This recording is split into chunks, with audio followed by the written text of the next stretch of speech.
तो मैं कह रहा था गरुड़ पुराण के तृतीय अंश में एक बहुत सुंदर नियम का वर्णन मिलता है।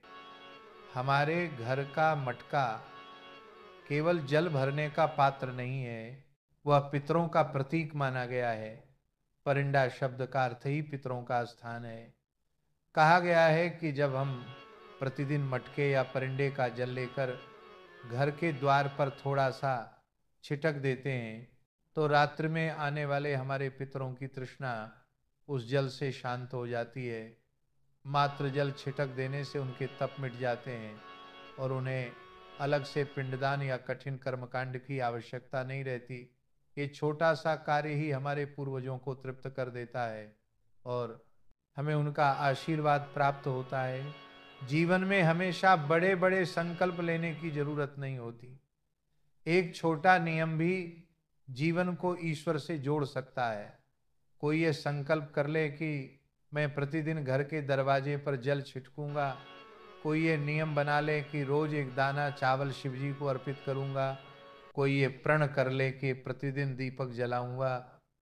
ये सब बातें सुनने में छोटी लगती हैं, लेकिन जब नियम बनाकर निभाई जाएं तो यही साधना जीवन को सार्थक बना देती है। नियमबद्धता से साधना करने वाले भक्त को भगवान कभी निराश नहीं करते। ऐसा प्रतीत होता है जैसे भगवान सामने खड़े होकर कह रहे हों, तेरा नियम मैंने स्वीकार किया है, अब तेरी चिंता मेरी है।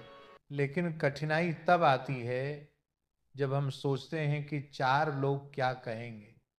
यदि हम जल छिटकेंगे तो कोई उपहास करेगा, यदि हम दीप जलाएंगे तो कोई हंसी उड़ाएगा। परंतु अंत में वही चार लोग कहते हैं राम नाम सत्य है। जब यही अंतिम वचन है तो फिर लोकलाज का मोह क्यों रखें। इसलिए जीवन में एक छोटा सा नियम बना लो, दरवाजे पर जल छिटकना, दीपदान और अन्नदान, यही सबसे सरल और उत्तम साधना है। यही पितरों को संतुष्ट करती है, यही भगवान को प्रसन्न करती है और यही साधना हमें परम सत्य की ओर अग्रसर कर देती है।